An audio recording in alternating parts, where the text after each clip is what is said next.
10 తులాలు తీసుకునే కాడ 5 తులాలు తీసుకుంటున్నారు, 2 తులాలు తీసుకునే కాడ పుస్తా మెట్టలు అవే తీసుకుంటున్నారు సార్. కామన్ గా మహిళలకి బంగారం అంటే చాలా ప్రీతిపాత్రంగా చూస్తారు వాటిని. ఇప్పుడు ఏదో ఒక వెకేషన్ కి వెళ్ళాలి అంటే తప్పకుండా గోల్డ్ అనేది పెట్టుకొని వెళ్ళాలి అనేది ఆడవాళ్ళకు ఉంటది.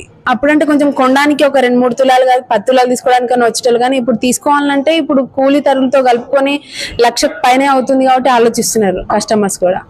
ఇప్పుడు వచ్చేది పిల్లల సీజన్, మీ అంతా పిల్లల సీజన్ ఉంటది, హడావుడిగా ఉండాల్సింది అంతా. ఎందుకు మొత్తం అక్కడ ఉన్న బంగారు షాప్ మొత్తం మూసిపోయి వెలువెళ్ళిపోతుంది అసలు. ఇప్పుడు బంగారు ధరలు పెరుగుతున్నాయి కాబట్టి తీసుకోవడానికి కూడా కస్టమర్లు ఆలోచిస్తున్నారు. ఇప్పుడు 3 తులాలు తీసుకునే కాడ తులం తీసుకుంటున్నారు. ఇప్పుడు హారాలు నెక్లెస్లు తీసుకునే వాళ్ళు ఏం చేస్తారు, పుస్తల తాడు మ్యాండేటరీ కాబట్టి అదే తీసుకుంటారు అన్నమాట. కస్టమర్స్ కి మీరు వచ్చే ముందు వాళ్ళకి అంటే మీరు ఏం చెప్పబోతున్నారు బంగారు ధరలపై కూడా? ఇప్పుడు చెప్పేది ఏంటంటే ఇప్పుడున్న రేట్లో అయితే ఓకే, మళ్ళీ ముందు ముందు పెరుగుతుంది కాబట్టి ఇప్పుడు తీసుకుందాం అనుకున్న వాళ్ళు మాత్రం ఇప్పుడు ఈ రేట్లో తీసుకోవచ్చు అని అంటాను.